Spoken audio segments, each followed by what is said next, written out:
El deseado de todas las gentes. Capítulo 72. Haced esto en memoria de mí.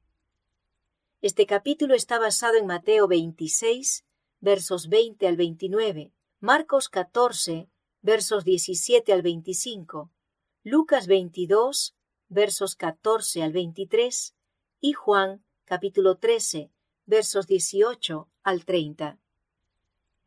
El Señor Jesús, la noche que fue entregado, tomó pan, y habiendo dado gracias, lo partió, y dijo: Tomad, comed, esto es mi cuerpo que por vosotros es partido. Haced esto en memoria de mí. Asimismo tomó también la copa, después de haber cenado, diciendo: Esta copa es el nuevo pacto en mi sangre. Haced esto todas las veces que bebiereis, en memoria de mí. Porque todas las veces que comiereis este pan y bebiereis esta copa, la muerte del Señor anunciáis hasta que venga. Cristo se hallaba en el punto de transición entre dos sistemas y sus dos grandes fiestas respectivas. Él, el Cordero Inmaculado de Dios, estaba por presentarse como ofrenda por el pecado, y así acabaría con el sistema de figuras y ceremonias que durante 4000 años había anunciado su muerte. Mientras comía la Pascua con sus discípulos, instituyó en su lugar el rito que había de conmemorar su gran sacrificio. La fiesta nacional de los judíos iba a desaparecer para siempre. El servicio que Cristo establecía había de ser observado por sus discípulos en todos los países y a través de todos los siglos. La Pascua fue ordenada como conmemoración del libramiento de Israel de la servidumbre egipcia. Dios había indicado que año tras año, cuando los hijos preguntasen el significado de este rito, se les repitiese la historia. Así había de mantenerse fresca en la memoria de todos aquella maravillosa liberación. El rito de la Cena del Señor fue dado para conmemorar la gran liberación obrada como resultado de la muerte de Cristo. Este rito ha de celebrarse hasta que Él venga por segunda vez con poder y gloria. Es el medio por el cual ha de mantenerse fresco en nuestra mente el recuerdo de su gran obra en favor nuestro. En ocasión de su liberación de Egipto, los hijos de Israel comieron la cena de Pascua de pie, con los lomos ceñidos, con el bordón en la mano, listos para el viaje. La manera en que celebraban este rito armonizaba con su condición, porque estaban por ser arrojados del país de Egipto, e iban a empezar un viaje penoso y difícil a través del desierto. Pero en el tiempo de Cristo, las condiciones habían cambiado. Ya no estaban por ser arrojados de un país extraño, sino que moraban en su propia tierra. En armonía con el reposo que les había sido dado, el pueblo tomaba entonces la cena pascual en posición recostada. Se colocaban canapés en derredor de la mesa, y los huéspedes descansaban en ellos, apoyándose en el brazo izquierdo y teniendo la mano derecha libre para manejar la comida. En esta posición, un huésped podía poner la cabeza sobre el pecho del que seguía en orden hacia arriba, y los pies, hallándose al extremo exterior del canapé, podían ser lavados por uno que pasase en derredor de la parte exterior del círculo. Cristo estaba todavía a la mesa de la cual se había servido la cena pascual. Delante de él estaban los panes sin levadura, que se usaban en ocasión de la Pascua. El vino de la Pascua, exento de toda fermentación, estaba sobre la mesa. Estos emblemas empleó Cristo para representar su propio sacrificio sin mácula. Nada que fuese corrompido por la fermentación, símbolo de pecado y muerte, podía representar al Cordero sin mancha y sin contaminación. Y comiendo ellos, tomó Jesús el pan, y bendijo, y lo partió, y dio a sus discípulos, y dijo: Tomad, comed, esto es mi cuerpo. Y tomando el vaso y hechas gracias, les dio diciendo: Bebed de él todos, porque esto es mi sangre del nuevo pacto, la cual es derramada por muchos para remisión de los pecados. Y os digo, que desde ahora no beberé más de este fruto de la vid, hasta aquel día, cuando lo tengo de beber nuevo con vosotros en el reino de mi Padre. El traidor Judas estaba presente en el servicio sacramental. Recibió de Jesús los emblemas de su cuerpo quebrantado y su sangre derramada. Oyó las palabras: «Haced esto en memoria de mí». Y sentado allí, en la misma presencia del Cordero de Dios, el traidor reflexionaba en sus sombríos propósitos y albergaba pensamientos de resentimiento y venganza. Mientras les lavaba los pies, Cristo había dado pruebas convincentes de que conocía el carácter de Judas. «No estáis limpios todos», había dicho. Estas palabras convencieron al falso discípulo de que Cristo leía su propósito secreto. Pero ahora Jesús habló más claramente. Sentado a la mesa con los discípulos, dijo, mirándolos: «No hablo de todos vosotros, y sé los que he elegido, mas para que se cumpla la Escritura: el que come pan conmigo levantó contra mí su calcañar». Aún entonces, los discípulos no sospecharon de Judas, pero vieron que Cristo parecía muy afligido. Una nube se posó sobre todos ellos, un presentimiento de alguna terrible calamidad cuya naturaleza no comprendían. Mientras comían en silencio, Jesús dijo: «De cierto os digo que uno de vosotros me ha de entregar». Al oír estas palabras, el asombro y la consternación se apoderaron de ellos. No podían comprender cómo cualquiera de ellos pudiese traicionar a su divino Maestro. ¿Por qué causa podría traicionarle? ¿Y ante quién? ¿En el corazón de quién podría nacer tal designio? Por cierto que no sería en el de ninguno de los 12 favorecidos, que sobre todos los demás habían tenido el privilegio de oír sus enseñanzas, que habían compartido su admirable amor y hacia quienes había manifestado tan grande consideración al ponerlos en íntima comunión con él. Al darse cuenta del significado de sus palabras y recordar cuán ciertos eran sus dichos, el temor y la desconfianza propia se apoderaron de ellos. Comenzaron a escudriñar su propio corazón para ver si albergaba algún pensamiento contra su maestro. Con la más dolorosa emoción, uno tras otro preguntó: «¿Soy yo, Señor?». Pero Judas guardaba silencio. Al fin, Juan, con profunda angustia, preguntó: «Señor, ¿quién es?». Y Jesús contestó: «El que mete la mano conmigo en el plato, ese me ha de entregar. A la verdad, el Hijo del Hombre va, como está escrito de él. Mas ay de aquel hombre por quien el Hijo del Hombre es entregado. Bueno le fuera a tal hombre no haber nacido». Los discípulos se habían escrutado mutuamente los rostros al preguntar: «¿Soy yo, Señor?». Y ahora el silencio de Judas atraía todos los ojos hacia él. En medio de la confusión de preguntas y expresiones de asombro, Judas no había oído las palabras de Jesús en respuesta a la pregunta de Juan. Pero ahora, para escapar al escrutinio de los discípulos, preguntó como ellos: «¿Soy yo, maestro?». Jesús replicó solemnemente: «Tú lo has dicho». Sorprendido y confundido al ver expuesto su propósito, Judas se levantó apresuradamente para salir del aposento. Entonces Jesús le dice: «Lo que haces, hazlo más presto». Como él pues hubo tomado el bocado, luego salió, y era ya noche. Era verdaderamente noche para el traidor, cuando apartándose de Cristo, penetró en las tinieblas de afuera. Hasta que hubo dado este paso, Judas no había traspasado la posibilidad de arrepentirse, pero cuando abandonó la presencia de su Señor y de sus condiscípulos, había hecho la decisión final. Había cruzado el límite. Admirable había sido la longanimidad de Jesús en su trato con esta alma tentada. Nada que pudiera hacerse para salvar a Judas se había dejado de lado. Después que se hubo comprometido 2 veces a entregar a su Señor, Jesús le dio todavía oportunidad de arrepentirse. Leyendo el propósito secreto del corazón del traidor, Cristo dio a Judas la evidencia final y convincente de su divinidad.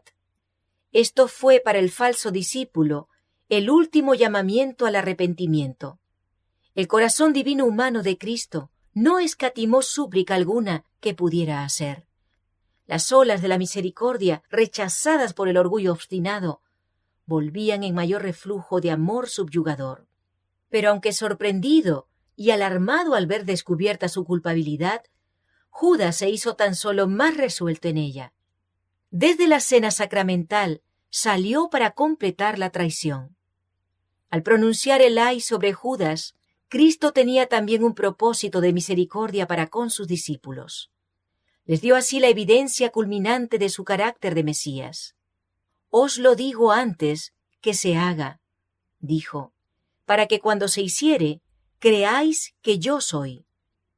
Si Jesús hubiese guardado silencio, en aparente ignorancia de lo que iba a sobrevenirle, los discípulos podrían haber pensado que su maestro no tenía previsión divina y que había sido sorprendido y entregado en las manos de la turba homicida.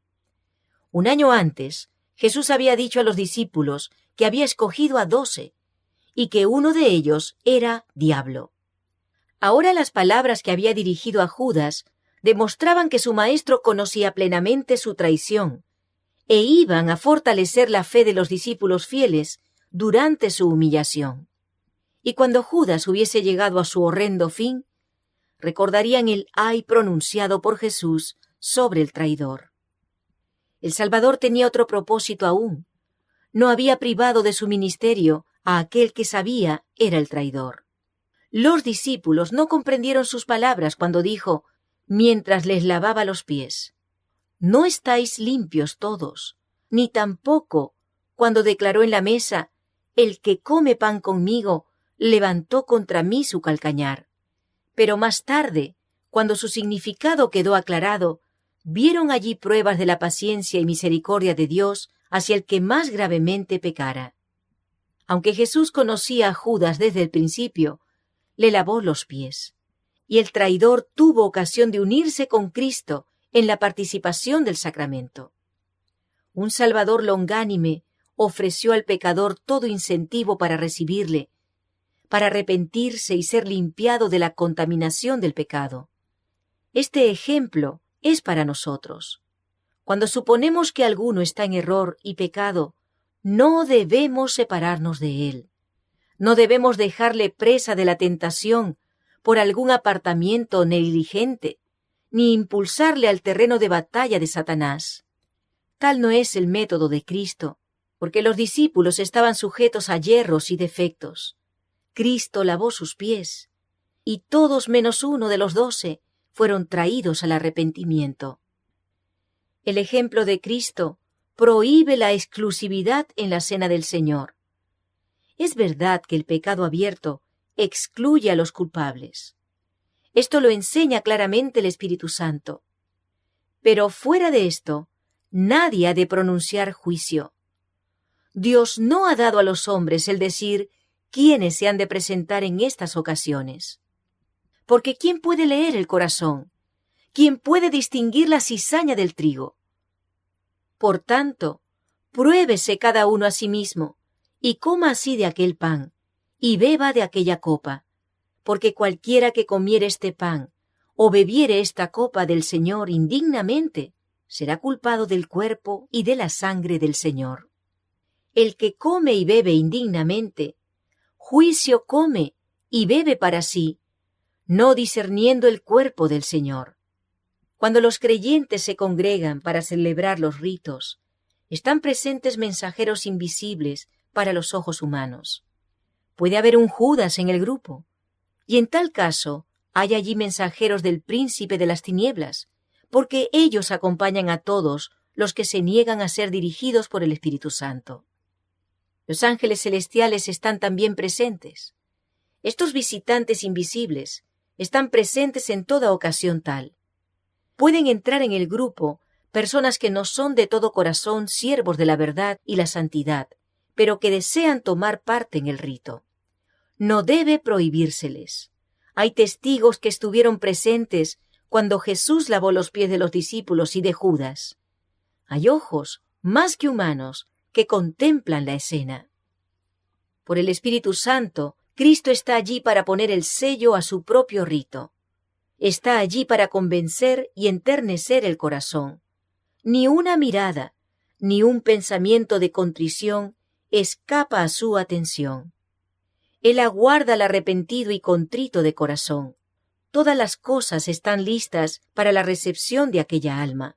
El que lavó los pies de Judas anhela lavar de cada corazón la mancha del pecado. Nadie debe excluirse de la comunión porque esté presente alguna persona indigna. Cada discípulo está llamado a participar públicamente de ella y dar así testimonio de que acepta a Cristo como Salvador personal. Es en estas ocasiones designadas por Él mismo cuando Cristo se encuentra con los suyos y los fortalece por su presencia. Corazones y manos indignos pueden administrar el rito, sin embargo, Cristo está allí para ministrar a sus hijos. Todos los que vienen con su fe fija en Él serán grandemente bendecidos. Todos los que descuidan estos momentos de privilegio divino sufrirán una pérdida. Acerca de ellos se puede decir con acierto, no estáis limpios todos. Al participar con sus discípulos del pan y del vino, Cristo se comprometió como su Redentor. Les confió el nuevo pacto, por medio del cual todos los que le reciben llegan a ser hijos de Dios, coherederos con Cristo. Por este pacto venía a ser suya toda bendición que el cielo podía conceder para esta vida y la venidera. Este pacto había de ser ratificado por la sangre de Cristo. La administración del sacramento había de recordar a los discípulos el sacrificio infinito hecho por cada uno de ellos, como parte del gran conjunto de la humanidad caída. Pero el servicio de la comunión no había de ser una ocasión de tristeza. Tal no era su propósito. Mientras los discípulos del Señor se reúnen alrededor de su mesa, no han de recordar y lamentar sus faltas. No han de espaciarse en su experiencia religiosa pasada, haya sido ésta elevadora o deprimente. No han de recordar las divergencias existentes entre ellos y sus hermanos. El rito preparatorio ha abarcado todo esto. El examen propio, la confesión del pecado, la reconciliación de las divergencias, todo esto se ha hecho. Ahora han venido para encontrarse con Cristo. No han de permanecer en la sombra de la cruz, sino en su luz salvadora. Han de abrir el alma a los brillantes rayos del sol de justicia, con corazones purificados por la preciosísima sangre de Cristo, en plena conciencia de su presencia, aunque invisible, han de oír sus palabras. La paz os dejo, mi paz os doy, no como el mundo la da, yo os la doy. Nuestro Señor dice, bajo la convicción del pecado, recordad que yo morí por vosotros. Cuando seáis oprimidos, perseguidos y afligidos por mi causa y la del Evangelio, recordad mi amor, el cual fue tan grande que di mi vida por vosotros. Cuando vuestros deberes parezcan austeros y severos, y vuestras cargas demasiado pesadas, recordad que por vuestra causa soporté la cruz, menospreciando la vergüenza. Cuando vuestro corazón se atemoriza ante la penosa prueba, recordad que vuestro Redentor vive para interceder por vosotros. El rito de la comunión señala la segunda venida de Cristo. Estaba destinado a mantener esta esperanza viva en la mente de los discípulos. En cualquier oportunidad en que se reuniesen para conmemorar su muerte, relataban cómo Él, tomando el vaso y hechas gracias, les dio diciendo, «Bebed de él todos, porque esto es mi sangre del nuevo pacto, la cual es derramada por muchos para remisión de los pecados. Y os digo que desde ahora no beberé más de este fruto de la vid hasta aquel día, cuando lo tengo de beber nuevo con vosotros en el reino de mi Padre». En su tribulación hallaban consuelo en la esperanza del regreso de su Señor. Les era indeciblemente precioso el pensamiento, todas las veces que comiereis este pan y bebiereis esta copa, la muerte del Señor anunciáis hasta que venga. Estas son las cosas que nunca hemos de olvidar. El amor de Jesús, con su poder constrictivo, ha de mantenerse fresco en nuestra memoria. Cristo instituyó este rito para que hablase a nuestros sentidos del amor de Dios expresado en nuestro favor. No puede haber unión entre nuestras almas y Dios, excepto por Cristo.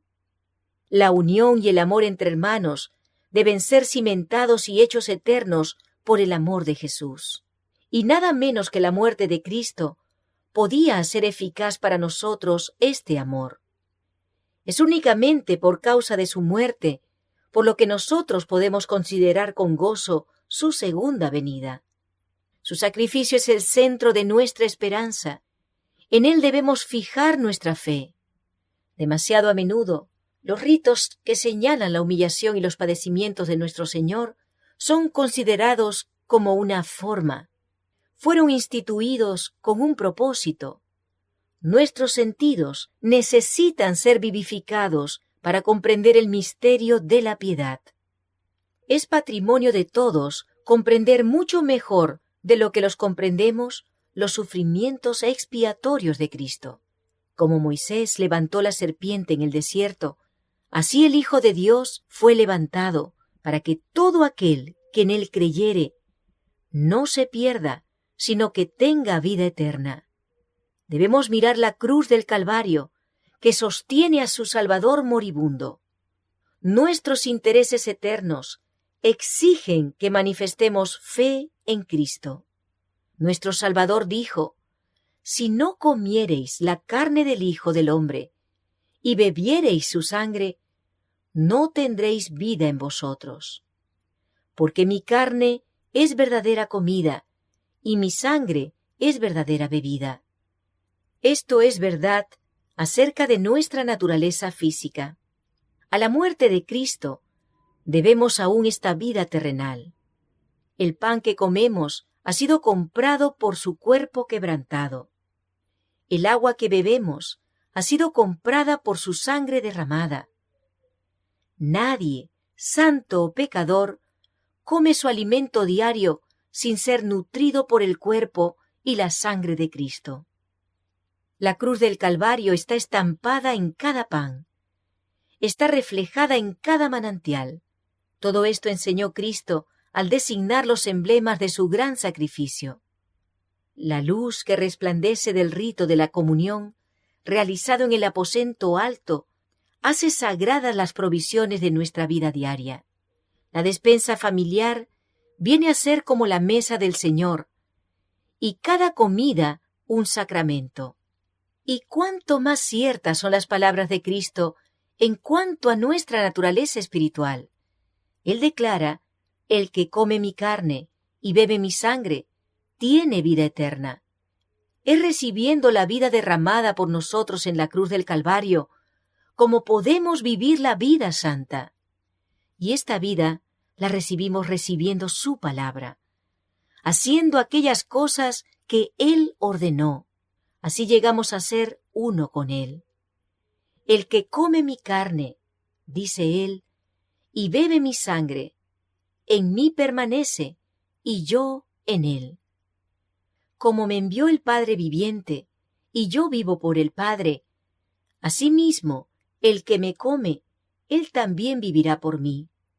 Este pasaje se aplica en un sentido especial a la Santa Comunión. Mientras la fe contempla el gran sacrificio de nuestro Señor, el alma asimila la vida espiritual de Cristo, y esa alma recibirá fuerza espiritual de cada comunión. El rito forma un eslabón viviente por el cual el creyente está ligado con Cristo y así con el Padre. En un sentido especial, forma un vínculo entre Dios y los seres humanos que dependen de Él. Al recibir el pan y el vino, que simbolizan el cuerpo quebrantado de Cristo y su sangre derramada, nos unimos imaginariamente a la escena de comunión del aposento alto. Parecemos pasar por el huerto consagrado por la agonía de aquel que llevó los pecados del mundo. Presenciamos la lucha por la cual se obtuvo nuestra reconciliación con Dios. El Cristo crucificado es levantado entre nosotros. Contemplando al Redentor crucificado, comprendemos más plenamente la magnitud y el significado del sacrificio hecho por la majestad del cielo. El plan de salvación queda glorificado delante de nosotros, y el pensamiento del Calvario despierta emociones vivas y sagradas en nuestro corazón.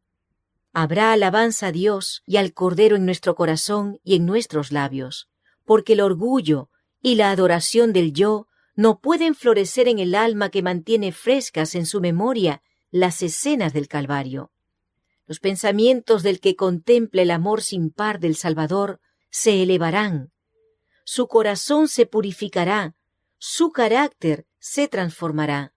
Saldrá a ser una luz para el mundo, a reflejar en cierto grado ese misterioso amor. Cuanto más contemplemos la cruz de Cristo, más plenamente adoptaremos el lenguaje del apóstol cuando dijo: «Lejos esté de mí gloriarme, sino en la cruz de nuestro Señor Jesucristo, por el cual el mundo me es crucificado a mí y yo al mundo».